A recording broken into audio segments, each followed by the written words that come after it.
ਵੀ ਕੀ ਇਸ ਵਾਰ ਵੀ ਜਿਹੜੀ ਸਰਕਾਰ ਹੈ ਜਾਂ ਲੋਕ ਨੇ, ਜਿਹੜੇ ਰਾਜਨੀਤਿਕ ਲੋਕ ਨੇ, ਉਹ ਲੋਕਾਂ ਦੀਆਂ ਭਾਵਨਾਵਾਂ ਨੂੰ ਭੜਕਾ ਕੇ, ਉਹਨਾਂ ਨੂੰ ਜਾਤ ਪਾਤ ਧਰਮ ਦੇ ਨਾਂ ਤੇ ਭੜਕਾ ਕੇ, ਉਹਨਾਂ ਦਾ ਕਤਲੋ ਗਾਰਤ ਉਹਨਾਂ ਦੇ ਹੱਥੋਂ ਹੀ ਕਰਵਾ ਕੇ ਤੇ ਸਮਾਜ ਦਾ ਘਾਣ ਕਰਵਾ ਕੇ ਇਸ ਵਾਰ ਫੇਰ ਪਾਵਰ ਹਾਸਲ ਕਰਨਾ ਚਾਹੁੰਦੇ ਨੇ। ਤਾਂ ਇੱਥੇ ਜਿਹੜੀ ਦੂਜੀ ਘਟਨਾ ਵਾਪਰੀ ਆ ਕੱਲ ਨੂੰ ਦੇ ਵਿੱਚ ਮੇਵਾਤ ਦੇ ਵਿੱਚ, ਤਾਂ ਉਸ ਨੂੰ ਵੀ ਇੱਕ ਸਿਸਟਮੈਟਿਕਲੀ ਤਰੀਕੇ ਅੰਜਾਮ ਦਿੱਤਾ ਗਿਆ। ਉੱਥੇ ਵੀ ਬੀਜੇਪੀ ਦੀ ਸਰਕਾਰ ਹੈ। ਉੱਥੇ ਦੀ ਸਰਕਾਰ ਦੇ ਮੁੱਖ ਮੰਤਰੀ ਦੇ ਬਿਆਨ ਤੋਂ ਮੈਂ ਪਹਿਲਾਂ ਸ਼ੁਰੂ ਕਰਦਾ। ਉੱਥੋਂ ਦੇ ਮੁੱਖ ਮੰਤਰੀ ਨੇ ਬਿਆਨ ਦਿੱਤਾ ਹੈ ਵੀ 2.7 ਕਰੋੜ ਯਾਨੀ ਕਿ ਜਿਹੜੀ ਹਰਿਆਣੇ ਦੀ ਆਬਾਦੀ ਹੈ ਤੇ ਸਾਡੇ ਕੋਲ 60,000 सिर्फ जवान ने। हर व्यक्ति की सुरक्षा पुलिस के द्वारा करना संभव नहीं होता। हमारी 130 करोड़ आबादी है, हरियाणा की लगा लें तो 2,70,00,000 आबादी है। अब 2,70,00,000 या 80,00,000 आबादी, हमारी पुलिस कितनी है? ਸਾਡੇ ਕੋਲ 60,000 ਨੇ, ਇਸ ਕਰਕੇ ਅਸੀਂ ਪੂਰੇ ਹਰਿਆਣੇ ਦੇ ਕੱਲੇ-ਕੱਲੇ ਇਨਸਾਨ ਨੂੰ ਸੇਫਟੀ ਨਹੀਂ ਦੇ ਸਕਦੇ। ਤਾਂ ਮੈਂ ਇੱਥੇ ਇਹਨਾਂ ਨੂੰ ਵੀ ਕਹਿਣਾ ਚਾਹੁੰਦਾ ਵੀ ਸ਼ਰਮ ਆਉਣੀ ਚਾਹੀਦੀ ਆ ਭਾਈ ਤੁਹਾਨੂੰ, ਫਿਰ ਅਸਤੀਫਾ ਦੇ ਕੇ ਤੁਸੀਂ ਸਾਈਡ ਤੇ ਕਿਉਂ ਨਹੀਂ ਹੋ ਜਾਂਦੇ। ਲੋਕਾਂ ਨੂੰ ਧਰਮ ਦੇ ਨਾਂ ਤੇ ਡਰਾਓ, ਜਿਵੇਂ ਆਪਣੇ ਪੰਜਾਬ ਨੂੰ 84 ਦੇ ਵਿੱਚ ਇੱਕ ਵਿਕਟਮ ਬਣਾ ਕੇ ਬਾਕੀ ਦੇਸ਼ ਨੂੰ ਖਤਰਾ ਦਿਖਾ ਕੇ ਦੇਸ਼ ਵੱਲੋਂ ਵੋਟਾਂ ਲੈ ਲਈਆਂ ਗਈਆਂ ਸੀਗੀਆਂ। ਤਾਂ ਹੁਣ ਵੀ ਇਹ ਇੱਕ ਧਰਮ ਦੇ ਨਾਂ ਦੇ ਉੱਤੇ ਲੋਕਾਂ ਦੇ ਵਿੱਚ ਟਕਰਾਅ ਪੈਦਾ ਕਰਕੇ ਜਿਹੜੀ ਅੱਜ ਦੀ ਇੱਕ ਰਾਜਨੀਤੀ ਦੀ ਗੰਦੀ ਖੇਡ ਆ ਜਿਹੜੀ ਉਹ ਸ਼ੁਰੂ ਹੋ ਚੁੱਕੀ ਆ। ਮਨੀਪੁਰ ਦੇ ਜਿਹੜੇ ਚੀਫ ਮਿਨਿਸਟਰ ਸੀਗੇ, ਉਹਨਾਂ ਨੂੰ ਜਦੋਂ ਇੱਕ ਜਰਨਲਿਸਟ ਵੱਲੋਂ ਪੁੱਛਿਆ ਗਿਆ ਵੀ ਤੁਸੀਂ ਵੀਡੀਓ ਆਈ ਹੈ ਵੀ ਤੁਸੀਂ ਕੀ ਐਕਸ਼ਨ ਲੱਤਾ ਤੇ ਜਦੋਂ ਇਹ ਘਟਨਾ ਵਾਪਰੀ ਸੀ ਉਦੋਂ ਤੋਂ ਬਾਅਦ ਤੁਸੀਂ ਕੀ ਐਕਸ਼ਨ ਲੱਤਾ, ਕਿੰਨੀਆਂ ਗ੍ਰਿਫਤਾਰੀਆਂ ਹੋਈਆਂ ਜਾਂ ਕੀ ਉੱਥੇ ਵਾਪਰਿਆ, ਤਾਂ ਉਹਨਾਂ ਨੇ ਕਿਹਾ ਵੀ ਇਦਾਂ ਦੀਆਂ ਤਾਂ 1000 ਘਟਨਾਵਾਂ ਹੋਈਆਂ ਨੇ ਤੇ ਸਾਡੇ ਕੋਲ ਬਹੁਤ ਵੀਡੀਓਜ਼ ਪਈਆਂ ਨੇ, ਅਸੀਂ ਕੀ ਕਰ ਸਕਦੇ ਆ। ਤਾਂ ਇੱਕ ਚੀਫ ਮਿਨਿਸਟਰ ਵੱਲੋਂ ਦਿੱਤਾ ਗਿਆ ਸਭ ਤੋਂ ਸ਼ਰਮਨਾਕ ਬਿਆਨ ਸੀਗਾ ਜਿਹੜਾ ਇਹ ਸੀ ਕਿ ਸਾਡੇ ਸਮਾਜ ਦੇ ਵਿੱਚ ਜਿਹੜੀਆਂ ਬਾਕੀ ਔਰਤਾਂ ਰਹਿ ਰਹੀਆਂ ਨੇ, ਤੁਸੀਂ ਦੇਖੋ ਕਿਸੇ ਵੀ ਅੱਖ ਨਾਲ, ਬਟ ਕੀ ਤੁਹਾਨੂੰ ਉਹਨਾਂ ਨੂੰ ਬਣਦੀ ਰਿਸਪੈਕਟ ਇਸ ਸਿਸਟਮ ਦੇ ਵਿੱਚ, ਸਮਾਜ ਦੇ ਵਿੱਚ ਰਹਿਣ ਦੇ ਸਲੀਕੇ ਦੇ ਪ੍ਰਤੀ ਵਿਚਰਨਾ ਨਹੀਂ ਚਾਹੀਦਾ? ਕੀ ਤੁਹਾਡੇ ਲਈ ਤੁਹਾਡੇ ਘਰ ਦੀਆਂ ਔਰਤਾਂ ਤੋਂ ਜਿਹੜੀਆਂ ਬਾਹਰ ਦੀਆਂ ਔਰਤਾਂ ਨੇ, ਉਹ ਕੀ ਤੁਹਾਡੇ ਲਈ ਇੱਕ ਮਾਸ ਦਾ ਟੁਕੜਾ ਨੇ, ਇੱਕ ਮਾਸ ਦਾ ਪੀਸ ਨੇ ਵੀ ਜਿਨ੍ਹਾਂ ਨੂੰ ਤੁਸੀਂ ਸਿਰਫ ਖਾਣ ਤੇ ਨੋਚਣ ਦੀ ਜਿਹੜੀ ਆ ਸੋਚ ਨਾਲ ਦੇਖਦੇ ਹੋ? ਸਤਿ ਸ਼੍ਰੀ ਅਕਾਲ ਸਾਰਿਆਂ ਨੂੰ, ਮੈਂ ਰਾਣਾ ਹਰਸਿਮਰਨਜੀਤ। ਉਮੀਦ ਕਰਦਾ ਸਾਰੇ ਰਾਜੀ ਖੁਸ਼ੀ ਹੋਵੋਗੇ ਦੋਸਤੋ। ਤਾਂ ਅੱਜ ਫੇਰ ਤੁਹਾਡੇ ਨਾਲ ਉਸ ਵਿਸ਼ੇ ਦੇ ਉੱਤੇ ਜਿਹੜਾ ਇੱਕ ਪੰਜਾਬ ਦੇ ਵਿੱਚ ਜਾਂ ਭਾਰਤ ਦੇ ਵਿੱਚ ਕਹਿ ਸਕਦੇ ਹਾਂ ਆਪਾਂ ਇੱਕ ਚਰਚਾ ਦਾ ਵਿਸ਼ਾ ਬਣਿਆ ਹੋਇਆ ਦੋਸਤੋ। ਯਾਨੀ ਕਿ ਤੁਸੀਂ ਇਹ ਕਹਿ ਸਕਦੇ ਹੋ ਵੀ ਭਾਰਤ ਦੇ ਵਿੱਚ ਜਿਹੜੀਆਂ ਹੁਣ 2024 ਦੀਆਂ ਚੋਣਾਂ ਜਿਹੜੀਆਂ ਆਉਣ ਜਾ ਰਹੀਆਂ ਨੇ, ਤਾਂ ਉਹਦੇ ਵਿੱਚ ਇੱਕ ਜਿਹੜੀ ਰਾਜਨੀਤੀ ਦੀ ਗੰਦੀ ਖੇਡ ਹੈ ਉਹ ਆਲਰੇਡੀ ਸ਼ੁਰੂ ਹੋ ਚੁੱਕੀ ਹੈ। ਇਹ ਚੱਲ ਤਾਂ ਕਈ ਮਹੀਨਿਆਂ ਤੋਂ ਰਹੀ ਹੈ, ਪਰ ਹੁਣ ਡੇ ਬਾਏ ਡੇ ਇਹ ਆਪਣਾ ਇੱਕ ਜਿਹੜਾ ਖੌਫਨਾਕ ਜਾਂ ਇੱਕ ਦਰਿੰਦਗੀ ਭਰਿਆ ਜਿਹੜਾ ਰੂਪ ਹੈ ਉਹ ਆਲਰੇਡੀ ਧਾਰਨ ਕਰ ਚੁੱਕੀ ਹੈ। ਉਸ ਤੋਂ ਪਹਿਲਾਂ ਆਪਾਂ ਕਾਫੀ ਘਟਨਾਵਾਂ ਜਿਹੜੀਆਂ ਉਹ ਸੁਣ ਚੁੱਕੇ ਹਾਂ। ਮਨੀਪੁਰ ਦੀ ਘਟਨਾ, ਤਾਂ ਹੁਣ ਰੀਸੈਂਟਲੀ ਜੋ ਹਰਿਆਣੇ ਦੇ ਹਾਲਾਤ ਹੋਏ ਨੇ, ਤਾਂ ਉਸ ਤੋਂ ਪਹਿਲਾਂ ਰਾਜਸਥਾਨ, ਬੰਗਾਲ ਤੇ ਕੁਝ ਦਿਨਾਂ ਪਹਿਲਾਂ ਦੀ ਮਹਾਰਾਸ਼ਟਰ ਦੀ ਘਟਨਾ ਜਿਹੜੀ ਹੋਈ ਆ ਦੋਸਤੋ। ਤਾਂ ਇਹਨਾਂ ਘਟਨਾਵਾਂ ਨੂੰ ਜਾਣੀ ਕਿ ਜੇ ਆਪਾਂ ਇੱਕ ਤਰਕ ਜਾਂ ਇੱਕ ਦੇ ਸਿਸਟਮ ਦੇ ਤਰੀਕੇ ਜਿਹਨਾਂ ਨੂੰ ਘੋਖੀਏ ਜਾਂ ਇਹਨਾਂ ਦੀ ਪੜਚੋਲ ਕਰੀਏ, ਤਾਂ ਇਹ ਜਿਹੜੀਆਂ ਗੱਲਾਂ ਨਿਕਲ ਕੇ ਆਈਆਂ ਨੇ ਇਹ ਜਾਂ ਤਾਂ ਸਿਸਟਮ ਦੇ ਖਿਲਾਫ ਹੋਣੀਆਂ ਚਾਹੀਦੀਆਂ ਨੇ ਜਾਂ ਇੱਕ ਰਾਜਨੀਤੀ ਦਰਿੰਦਗੀ ਦੇ ਖਿਲਾਫ ਹੋਣੀਆਂ ਚਾਹੀਦੀਆਂ ਨੇ। ਪਰ ਜ਼ਿਆਦਾਤਰ ਅਸੀਂ ਇਹਨਾਂ ਘਟਨਾਵਾਂ ਨੂੰ ਇਸ ਤਰੀਕੇ ਦੇਖ ਰਹੇ ਹਾਂ ਜਾਂ ਸ਼ੋਅ ਕੀਤੀਆਂ ਜਾ ਰਹੀਆਂ ਨੇ ਵੀ ਇਹ ਲੋਕਾਂ ਦੇ ਵਿੱਚ ਆਪਸੀ ਝਗੜਾ ਹੋ ਰਿਹਾ ਹੈ ਜਾਂ ਇੱਕ ਸਿਵਲ ਵਾਰ ਦੇ ਤਰੀਕੇ ਲੋਕ ਆਪਸ ਦੇ ਵਿੱਚ ਹੈ ਜਿਹੜੀ ਉਹ ਲੜਾਈ ਲੜ ਰਹੇ ਨੇ। ਤਾਂ ਉਹਨੂੰ ਇਸ ਤਰੀਕੇ ਸ਼ੋਅ ਕਰਨ ਦੇ ਵਿੱਚ ਜਿਹੜਾ ਇੱਕ ਭਾਰਤ ਦਾ ਮੀਡੀਆ ਹੈ ਉਹ ਇੱਕ ਬਹੁਤ ਵੱਡਾ ਜਿਹੜਾ ਰੋਲ ਹੈ ਉਹ ਇਸ ਟਾਈਮ ਅਦਾ ਕਰ ਰਿਹਾ ਹੈ। ਤਾਂ ਕੈਪਸ਼ਨ ਦੇ ਵਿੱਚ ਵੀ ਮੈਂ ਇਹੀ ਲਿਖਿਆ ਦੋਸਤੋ ਵੀ ਕੀ ਇਸ ਵਾਰ ਵੀ ਜਿਹੜੀ ਸਰਕਾਰ ਹੈ ਜਾਂ ਲੋਕ ਨੇ, ਜਿਹੜੇ ਰਾਜਨੀਤਿਕ ਲੋਕ ਨੇ, ਉਹ ਲੋਕਾਂ ਦੀਆਂ ਭਾਵਨਾਵਾਂ ਨੂੰ ਭੜਕਾ ਕੇ, ਉਹਨਾਂ ਨੂੰ ਜਾਤ ਪਾਤ ਧਰਮ ਦੇ ਨਾਂ ਤੇ ਭੜਕਾ ਕੇ, ਉਹਨਾਂ ਦਾ ਕਤਲੋ ਗਾਰਤ ਉਹਨਾਂ ਦੇ ਹੱਥੋਂ ਹੀ ਕਰਵਾ ਕੇ ਤੇ ਸਮਾਜ ਦਾ ਘਾਣ ਕਰਵਾ ਕੇ ਇਸ ਵਾਰ ਫੇਰ ਪਾਵਰ ਹਾਸਲ ਕਰਨਾ ਚਾਹੁੰਦੇ ਨੇ। ਕੀ ਲੋਕ ਹੁਣ ਤੱਕ ਪਿਛਲੇ 10, 15, 20, 25 ਸਾਲ ਵੀ ਤੁਸੀਂ ਪੁਰਾਣੀ ਗੱਲ ਵੀ ਕਰ ਸਕਦੇ ਹੋ, ਉਸ ਤੇ ਆਪਾਂ ਅੱਗੇ ਚਰਚਾ ਕਰਦੇ ਚੱਲਾਂਗੇ ਕਿ ਲੋਕ ਹਜੇ ਵੀ ਇਹਨਾਂ ਰਾਜਨੀਤਿਕ ਲੋਕਾਂ ਦੀਆਂ ਜਾਂ ਇਹਨਾਂ ਦੇ ਵਿੱਚ ਇੱਕ ਜਿਹੜੀ ਵਪਾਰਕ ਸੋਚ ਜਾਂ ਇੱਕ ਜਿਹੜੀ ਸੱਤਾ ਹਥਿਆਉਣ ਦੀ ਜਾਂ ਰਾਜ ਕਰਨ ਦੀ ਤੁਹਾਡੇ ਉੱਤੇ ਉਹ ਜਿਹੜੀ ਇੱਕ ਸੋਚ ਘਰ ਕਰ ਚੁੱਕੀ ਹੈ, ਉਹਨਾਂ ਦੇ ਹੱਥ ਇੱਕ ਕੜੀ ਲੱਗ ਚੁੱਕੀ ਹੈ ਵੀ ਲੋਕਾਂ ਨੂੰ ਇਸ ਤਰੀਕੇ ਭੜਕਾਓ, ਲੋਕਾਂ ਨੂੰ ਇਸ ਤਰੀਕੇ ਗੁੰਮਰਾਹ ਕਰਕੇ ਰੱਖੋ ਤੇ ਉਸ ਤੋਂ ਬਾਅਦ ਜਿਹੜੀ ਪਾਵਰ ਹੈ, ਸੱਤਾ ਉਹ ਆਪਣੇ ਹੱਥ ਵਿੱਚ ਕਰ ਲਓ ਤੇ ਉਸ ਤੋਂ ਬਾਅਦ ਆਪਣੀਆਂ ਮਨਮਾਨੀਆਂ ਜਿਹੜੀਆਂ ਉਹ ਜਾਰੀ ਰੱਖੋ। ਤਾਂ ਕੀ ਭਾਰਤ ਦੇ ਲੋਕ ਇਸ ਵਾਰ ਇਸ ਚੀਜ਼ ਨੂੰ ਸਮਝਣਗੇ? ਤਾਂ ਆਉਣ ਵਾਲੇ ਦਿਨਾਂ ਦੇ ਵਿੱਚ ਜਿਹੜੀਆਂ ਹੋਰ ਘਟਨਾਵਾਂ ਹੋਣ ਦੀ ਸ਼ੰਕਾ ਏ, ਜਿਹੜੇ ਪੰਜਾਬ ਦੇ ਜਾਂ ਭਾਰਤ ਦੇ ਹੋਰ ਵੀ ਜਿਹੜੇ ਵਿਸ਼ਲੇਸ਼ਕ ਨੇ ਜਾਂ ਸਿਸਟਮ ਦੇ ਨਾਲ ਜੁੜੇ ਹੋਏ ਲੋਕ ਨੇ, ਜਿਹੜੀ ਉਸ ਚੀਜ਼ ਦੀਆਂ ਸ਼ੰਕਾਵਾਂ ਜਿਹੜੀਆਂ ਉਹ ਜਤਾ ਰਹੇ ਨੇ, ਕੀ ਉਹ ਸੱਚ ਹੋਣਗੀਆਂ? ਤਾਂ ਦੋਸਤੋ ਆ ਜਾਓ ਇਸ ਦੇ ਉੱਤੇ ਅੱਜ ਚਰਚਾ ਕਰਦੇ ਹਾਂ। ਕੁਛ ਆਪਣੇ ਨਜ਼ਰੀਏ ਦੇ ਨਾਲ ਮੈਂ ਪਿਛਲੇ ਦਿਨਾਂ ਦੇ ਵਿੱਚ ਕੁਛ ਵਾਪਰੀਆਂ ਘਟਨਾਵਾਂ ਨੂੰ ਤੁਹਾਡੇ ਸਾਹਮਣੇ ਰੱਖਦਾ ਤੇ ਉਸ ਤੋਂ ਬਾਅਦ ਆਪਾਂ ਇਹਨਾਂ ਚੀਜ਼ਾਂ ਨੂੰ ਵੀ ਕਿਵੇਂ ਲੋਕਾਂ ਨੂੰ ਪਰੋਸਿਆ ਜਾ ਰਿਹਾ ਹੈ, ਸੱਚ ਕੀ ਹੈ ਤੇ ਲੋਕਾਂ ਨੂੰ ਦਿਖਾਇਆ ਕੀ ਜਾ ਰਿਹਾ ਹੈ, ਉਸ ਦੇ ਬਾਬਤ ਅੱਜ ਆਪਾਂ ਚਰਚਾ ਕਰਾਂਗੇ ਦੋਸਤੋ।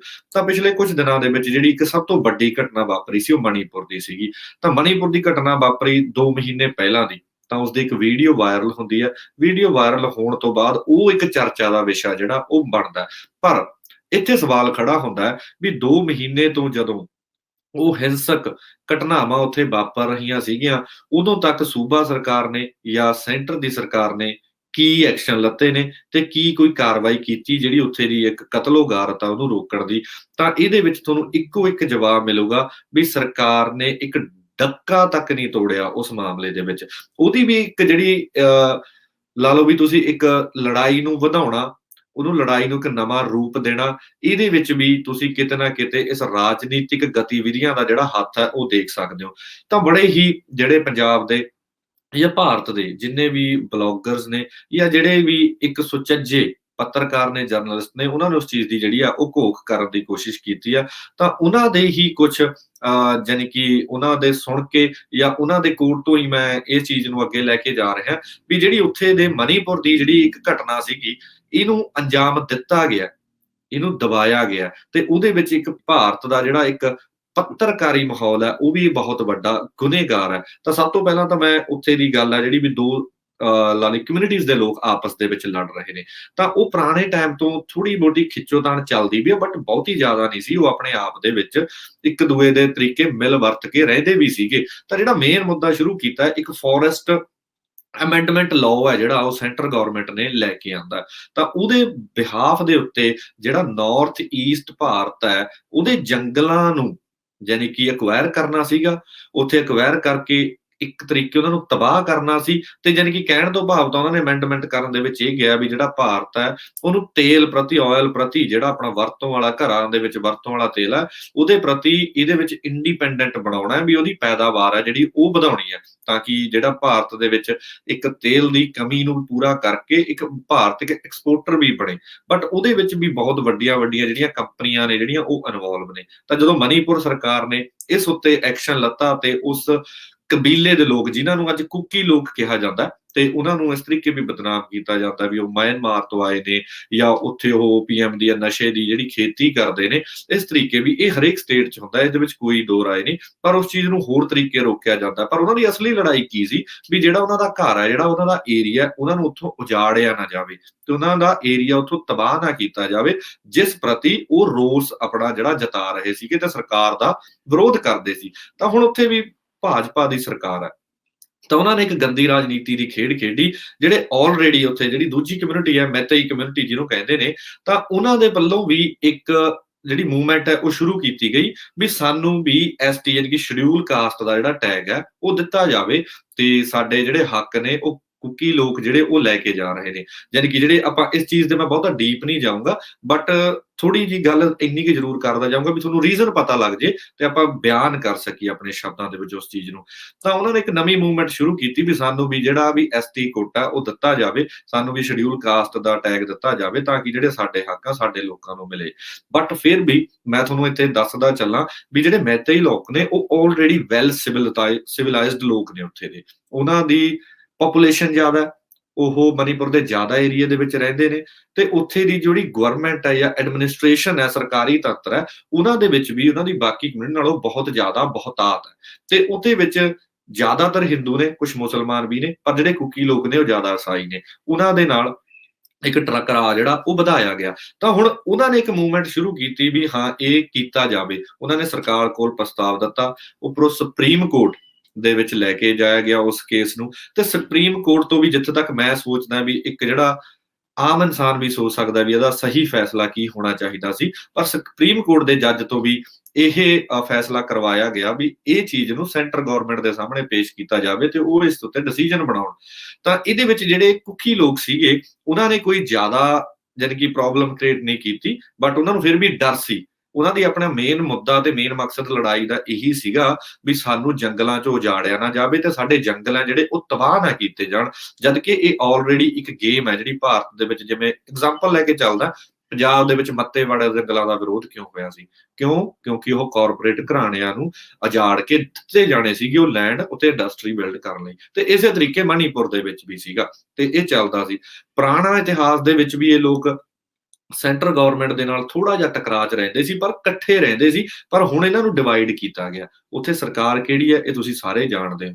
ਤਾਂ ਉਹਨਾਂ ਨੇ ਜਦੋਂ ਇਸ ਮੂਵਮੈਂਟ ਨੂੰ ਸ਼ੁਰੂ ਕਰਨਾ ਸੀ ਤਾਂ ਮੈਤੇਈ ਲੋਕਾਂ ਨੇ ਉੱਥੇ ਇੱਕ ਮਾਰਚ ਕੱਢਿਆ, ਪੈਦਲ ਮਾਰਚ ਕੱਢਿਆ ਤੇ ਉਸ ਪੈਦਲ ਮਾਰਚ ਦੇ ਵਿੱਚ ਜਾਣ ਬੁੱਝ ਕੇ ਇੱਕ ਡਿਸਟਰਬੈਂਸ ਕਰਾਈ ਗਈ ਤੇ ਡਿਸਟਰਬੈਂਸ ਨੂੰ ਇਹ ਸ਼ੋਅ ਕੀਤਾ ਗਿਆ ਵੀ ਜਿਹੜੇ ਕੁਕੀ ਕਮਿਊਨਿਟੀ ਦੇ ਲੋਕ ਨੇ ਉਹਨਾਂ ਨੇ ਇਹ ਡਿਸਟਰਬੈਂਸ ਕੀਤੀ ਹੈ ਤੇ ਉਸ ਤੋਂ ਬਾਅਦ ਉੱਥੇ ਆਪਸੀ ਟਕਰਾਅ ਜਿਹੜਾ ਉਹ ਬਹੁਤ ਜ਼ਿਆਦਾ ਵੱਧ ਗਿਆ ਤੇ ਉਸ ਤੋਂ ਬਾਅਦ ਜਿਹੜਾ ਕਤਲੋਗਾਰਤ ਹੋਣ ਦਿੱਤੀ ਗਈ, ਉੱਥੇ ਦੇ ਥਾਣਿਆਂ ਦੇ ਵਿੱਚੋਂ ਹਥਿਆਰ ਚੁੱਕੇ ਗਏ ਤੇ ਉੱਥੇ ਦੀ ਮਿਲਟਰੀ ਵੱਲੋਂ ਜਿਹੜੇ ਹਥਿਆਰ ਨੇ ਉਹ ਇੱਕ ਕਮਿਊਨਿਟੀ ਨੂੰ ਪ੍ਰੋਵਾਈਡ ਕੀਤੇ ਗਏ, ਦੂਜੀ ਨੂੰ ਵੀ ਤਾਂ ਕਿ ਆਪਸ ਦੇ ਵਿੱਚ ਟਕਰਾਅ ਵਧੇ ਤੇ ਇਹਨਾਂ ਦਾ ਜਿਹੜਾ ਕਤਲੋਗਾਰਤ ਹੈ ਇਹ ਜ਼ਿਆਦਾ ਹਾਈਲਾਈਟ ਹੋਵੇ।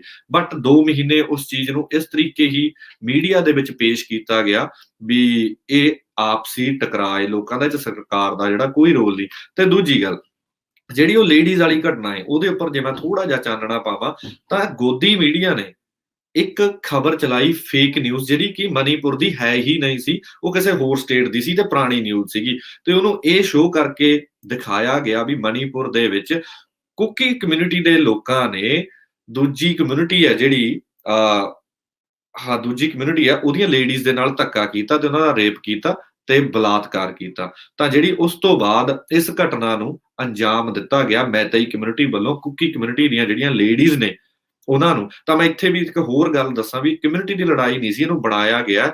ਉਸ ਤੋਂ ਬਾਅਦ ਇੱਕ ਮੈਤੇਈ ਬੰਦਾ ਸੀਗਾ ਤਾਂ ਉਹਦੀ wife Kuki community the C, but ਉਹ ਉਸ ਕਮਿਊਨਿਟੀ ਦੇ ਵਿੱਚ ਆਪਸ ਦੇ ਵਿੱਚ ਵਿਆਹ ਸ਼ਾਦੀ ਜਾਂ ਜਿਵੇਂ ਰਿਸ਼ਤੇ ਨਾਤਿਆਂ ਦੇ ਨਾਲ ਰਹਿ ਰਹੇ ਸੀ, ਪਰ ਫਿਰ ਵੀ ਉਸ ਲੇਡੀ ਨੂੰ ਵੀ ਘਰੋਂ ਕੱਢ ਕੇ ਉਹ ਦੂਜੀ ਕਮਿਊਨਿਟੀ ਜਾਂ ਇਹ ਦਰਿੰਦੇ ਜਿਹੜੇ ਸਰਕਾਰ ਵੱਲੋਂ ਖੜੇ ਕੀਤੇ ਗਏ ਹੁੰਦੇ ਨੇ ਉਹਨਾਂ ਵੱਲੋਂ ਉਸਨੂੰ ਕਤਲ ਕਰਵਾਇਆ ਗਿਆ ਤੇ ਇਹ ਖਬਰ ਨੂੰ 2 ਮਹੀਨੇ ਬੰਦ ਕਰਕੇ ਰੱਖਿਆ। ਤਾਂ ਸਡਨਲੀ ਇਹ ਜਿਹੜੀ ਹੈ ਇਹ ਖਬਰ ਹੈ ਜਿਹੜੀ ਵੀਡੀਓ ਹੈ ਲੀਕ ਹੁੰਦੀ ਹੈ ਤੇ ਉਸ ਤੋਂ ਬਾਅਦ ਭਾਰਤ ਦੇ ਵਿੱਚ ਇੱਕ ਹਰ ਇਨਸਾਨ ਦਾ ਯਾਨੀ ਕਿ ਸਿਰ ਹੈ ਜਿਹੜਾ ਉਹ ਸ਼ਰਮਸਾਰ ਹੋਇਆ, ਇੰਟਰਨੈਸ਼ਨਲ ਲੈਵਲ ਤੇ ਵੀ ਹੋਇਆ। ਤਾਂ ਮੈਂ ਇੱਥੇ ਪਤਾ ਨਹੀਂ ਬਹੁਤ ਘਟਨਾਵਾਂ ਹੁੰਦੀਆਂ ਨੇ, ਤਾਂ ਮੈਂ ਇੱਕ ਆਪਣੀ ਪਰਸਨਲ ਇੱਕ ਇੱਥੇ ਗੱਲ ਕਹਿ ਕੇ ਅੱਗੇ ਵਧਦਾ ਵੀ ਕੀ ਜਿਹੜੇ ਅਸੀਂ ਮਰਦ ਆ ਜਾਂ ਬੰਦੇ ਆ, ਕੀ ਅਸੀਂ ਆਪਣੇ ਘਰ ਦੀਆਂ ਔਰਤਾਂ ਨੂੰ ਹੀ ਔਰਤਾਂ ਸਮਝਦੇ ਆ?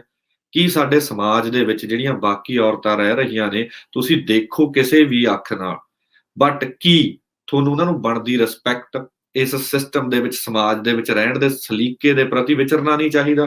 ਕੀ ਤੁਹਾਡੇ ਲਈ ਤੁਹਾਡੇ ਘਰ ਦੀਆਂ ਔਰਤਾਂ ਤੋਂ ਜਿਹੜੀਆਂ ਬਾਹਰ ਦੀਆਂ ਔਰਤਾਂ ਨੇ ਉਹ ਕੀ ਤੁਹਾਡੇ ਲਈ ਇੱਕ ਮਾਸ ਦਾ ਟੁਕੜਾ ਨੇ, ਇੱਕ ਮਾਸ ਦਾ ਪੀਸ ਨੇ ਵੀ ਜਿਨ੍ਹਾਂ ਨੂੰ ਤੁਸੀਂ ਸਿਰਫ ਖਾਣ ਤੇ ਨੋਚਣ ਦੀ ਜਿਹੜੀ ਆ ਸੋਚ ਨਾਲ ਦੇਖਦੇ ਹੋ? ਕਿਉਂਕਿ ਏਦਾਂ ਦੀਆਂ ਘਟਨਾ ਬਹੁਤ ਹੁੰਦੀਆਂ ਨੇ। ਇਹ ਸਿਵਲਾਈਜ਼ਡ ਹੋਣ ਦੀਆਂ ਨਿਸ਼ਾਨੀਆਂ ਨਹੀਂ ਹੈਗੀਆਂ ਇਹ, ਤਾਂ ਕਿ ਅਸੀਂ ਸ਼ਾਇਦ ਬਹੁਤ ਬੈਕਵਰਡ ਮਾਨਸਿਕਤਾ ਸਿਸਟਮ ਦੇ ਵਿੱਚ ਵਿਚਰਦੇ ਆ ਰਹਿੰਦੇ ਆ। ਕਿਉਂਕਿ ਅੱਜ ਦੇ ਸਮਾਜ ਦੇ ਵਿੱਚ ਜੇ ਮੈਂ ਗੱਲ ਕਰਾਂ, ਪਰ ਮੈਂ ਸਾਰੀ ਕੋਟ ਤਾਂ ਕਰ ਰਿਹਾ ਗੱਲ ਨੂੰ ਕਿਉਂਕਿ ਅੱਜ ਤੱਕ ਅਸੀਂ ਕਿਹੜੀ ਖਬਰ ਨਹੀਂ ਸੁਣੀ ਕਿ ਅਸੀਂ ਬੱਚੀਆਂ ਨਾਲ ਰੇਪ ਨਹੀਂ ਹੁੰਦੇ ਸੁਣੇ, ਕੀ ਗੱਲ ਅਸੀਂ ਬਜ਼ੁਰਗਾਂ ਨਾਲ ਰੇਪ ਨਹੀਂ ਹੁੰਦੇ ਸੁਣੇ, ਕੀ ਨਹੀਂ ਸੁਣਿਆ ਅਸੀਂ ਸਮਾਜ ਦੇ ਵਿੱਚ। ਤਾਂ ਇਸ ਗੱਲ ਤੋਂ ਅੱਗੇ ਵਧਦੇ ਆ ਤਾਂ ਸਰਕਾਰ ਨੇ ਇਸ ਚੀਜ਼ ਨੂੰ ਇਸ ਤਰੀਕੇ ਅੰਜਾਮ ਦਿੱਤਾ ਕਿਉਂਕਿ ਬੀਜੇਪੀ ਗਵਰਨਮੈਂਟ ਉੱਥੇ ਆ ਤੇ ਬੀਜੇਪੀ ਗਵਰਨਮੈਂਟ ਉੱਥੇ ਆ, ਜਦ ਕਿ ਜਦੋਂ ਇਸ ਚੀਜ਼ ਨੂੰ ਇੰਨਾ ਜ਼ਿਆਦਾ ਇੱਕ ਸਰਕਾਰ ਨੂੰ ਪਤਾ ਲੱਗ ਚੁੱਕਿਆ ਸੀਗਾ ਵੱਧ ਰਹੀ ਹੈ ਤਾਂ ਸ਼ਾਇਦ ਇਹਨੂੰ ਕੰਟਰੋਲ ਕਰ ਸਕਦੇ ਸੀ ਮਿਲਟਰੀ ਨਾਲ, ਪੁਲਿਸ ਨਾਲ, ਪਰ ਉਹ ਸਾਰਾ ਸਰਕਾਰੀ ਤੰਤਰ, ਥਾਣੇ, ਹਥਿਆਰ ਇੱਕ ਸਿਸਟਮੈਟਿਕਲੀ ਤਰੀਕੇ ਸਪਰੈਡ ਕੀਤੇ ਗਏ ਤੇ ਉੱਥੇ ਉਸ ਚੀਜ਼ ਨੂੰ ਅੰਜਾਮ ਦਿੱਤਾ ਗਿਆ ਦੋਸਤੋ। ਤਾਂ ਸਭ ਤੋਂ ਬੜੀ ਸ਼ਰਮਨਾਕ ਦੀ ਗੱਲ ਕੀ ਹੈ, ਮਣੀਪੁਰ ਦੇ ਜਿਹੜੇ ਚੀਫ ਮਿਨਿਸਟਰ ਸੀਗੇ ਉਹਨਾਂ ਨੂੰ ਜਦੋਂ ਇੱਕ ਜਰਨਲਿਸਟ ਵੱਲੋਂ ਪੁੱਛਿਆ ਗਿਆ ਵੀ ਤੁਸੀਂ ਵੀਡੀਓ ਆਈ ਹੈ ਵੀ ਤੁਸੀਂ ਕੀ ਐਕਸ਼ਨ ਲੱਤਾ ਹੈ ਤੇ ਜਦੋਂ ਇਹ ਘਟਨਾ ਵਾਪਰੀ ਸੀ ਉਦੋਂ ਤੋਂ ਬਾਅਦ ਤੁਸੀਂ ਕੀ ਐਕਸ਼ਨ ਲੱਤਾ, ਕਿੰਨੀਆਂ ਗ੍ਰਿਫਤਾਰੀਆਂ ਹੋਈਆਂ ਜਾਂ ਕੀ ਉੱਥੇ ਵਾਪਰਿਆ? ਤਾਂ ਉਹਨਾਂ ਨੇ ਕਿਹਾ ਵੀ ਇਦਾਂ ਦੀਆਂ ਤਾਂ 1000 ਘਟਨਾਵਾਂ ਹੋਈਆਂ ਨੇ ਤੇ ਸਾਡੇ ਕੋਲ ਬਹੁਤ ਵੀਡੀਓਜ਼ ਪਈਆਂ ਨੇ, ਅਸੀਂ ਕੀ ਕਰ ਸਕਦੇ ਹਾਂ।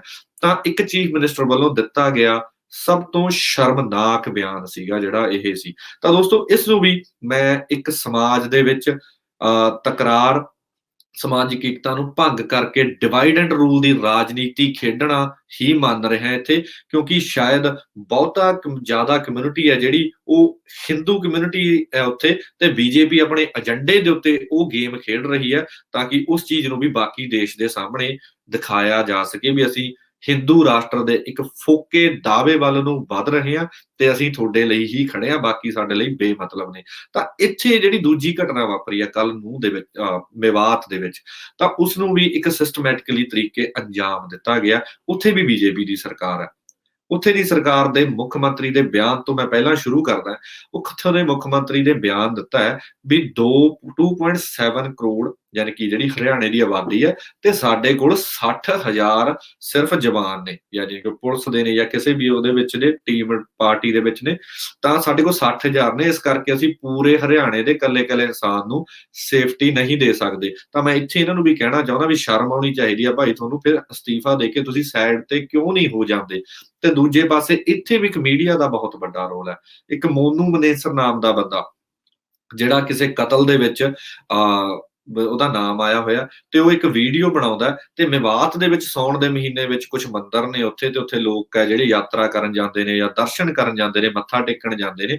ਤਾਂ ਉੱਥੇ ਇੱਕ ਯਾਨੀ ਕਿ ਫਿਰ ਉਹੀ ਹਿੰਦੂ ਪ੍ਰੀਸ਼ਦ ਵੱਲੋਂ ਜਾਂ ਬਜਰੰਗ ਦਲ ਵੱਲੋਂ ਇੱਕ ਯਾਤਰਾ ਕੱਢੀ ਜਾਣੀ ਸੀਗੀ ਤੇ ਉਹਦਾ ਆਯੋਜਨ ਕੀਤਾ ਗਿਆ ਤੇ ਉਹ ਵੀਡੀਓ ਪਾਉਂਦਾ ਤੇ ਉਹਨੂੰ ਸਪਰੈਡ ਕੀਤਾ ਜਾਂਦਾ ਵੱਖ-ਵੱਖ ਚੈਨਲਸ ਵੱਲੋਂ, ਤੇ ਇੱਕ ਹੋਰ ਲੀਡਰ ਉੱਥੇ ਸਪਰੈਡ ਕਰਦਾ ਤੇ ਇੱਕ ਇਨਸਾਨ ਹੈ ਉਹਦਾ ਮੈਂ ਨਾਂ ਨਹੀਂ ਜਾਣਦਾ ਬਟ ਮੈਂ ਉਹਦੀ ਵੀਡੀਓ ਦੇਖੀ ਹੈ, ਉਹ ਬੜਾ ਹਾਈਲਾਈਟ ਕਰ ਰਿਹਾ ਵੀ ਮੁਸਲਮਾਨਾਂ ਨੇ, ਸਮਝੇ ਗੱਲ ਤੁਸੀਂ, ਆਲਵੇਜ਼ ਟਾਰਗੇਟ ਕੀ ਹੁੰਦਾ ਹੈ, ਇੱਕ ਜਾਤ ਤੇ ਧਰਮ ਦੀ ਲੜਾਈ ਨੂੰ ਟਾਰਗੇਟ ਕੀਤਾ ਜਾਂਦਾ ਹੈ। ਯਾਨੀ ਕਿ ਜਿਵੇਂ ਤੁਸੀਂ ਇਹ ਕਹ ਲਓ ਵੀ ਇਹ ਮੈਂ ਹੁਣ ਦੀ ਗੱਲ ਨਹੀਂ ਕਰਦਾ, ਇਹ ਪੁਰਾਣੇ ਸਮਿਆਂ ਦੇ ਵਿੱਚ ਵੀ ਹੁੰਦਾ, ਚਾਹੇ 84 ਹੋਵੇ ਚਾਹੇ ਉਸ ਤੋਂ ਪਹਿਲਾਂ ਵੀ ਮਿਡਲ ਈਸਟ ਨਾਰਥ ਈਸਟ ਦੇ ਵਿੱਚ ਹੀ ਇੰਦਰਾ ਗਾਂਧੀ ਵੱਲੋਂ ਜਦੋਂ ਇਹ ਸਿੱਕਮ, ਮਿਜ਼ੋਰਮ ਇਹ ਇਲਾਕਿਆਂ ਦੇ ਵਿੱਚ ਵੀ ਜਦੋਂ ਘੁਸਪੈਠ ਕੀਤੀ ਜਾਂਦੀ ਸੀ, ਇਹਨਾਂ ਨੂੰ ਵੀ ਡਿਸਟਰਬ ਦਿਖਾਇਆ ਜਾਂਦਾ ਸੀਗਾ ਤੇ ਉੱਥੋਂ ਦੇ ਲੋਕ ਜਿਹੜੇ ਮਿਲਟਰੀ ਨੂੰ ਵੀ ਬੜੀ, ਆਪਣੀ ਇੰਡੀਅਨ ਆਰਮੀ ਨੂੰ ਵੀ ਬੜੇ ਨਫ਼ਰਤ ਦੀ ਨਿਗਾਹ ਨਾਲ ਦੇਖਦੇ ਸੀਗੇ, ਕਿਉਂਕਿ ਉਹਨਾਂ ਵੱਲੋਂ ਵੀ ਉਹਨਾਂ ਨਾਲ ਬੜੀਆਂ ਜਾਤੀਆਂ ਤੇ ਧੱਕਾ ਕੀਤਾ ਜਾਂਦਾ ਸੀ ਉਸ ਟਾਈਮ। ਇਹ ਪੋਲਿਟਿਕਸ ਪੁਰਾਣੇ ਟਾਈਮ ਤੋਂ ਹੀ ਚੱਲਦੀ ਆ ਰਹੀ ਹੈ, ਇੱਕ ਗੰਦੀ ਪੋਲਿਟਿਕਸ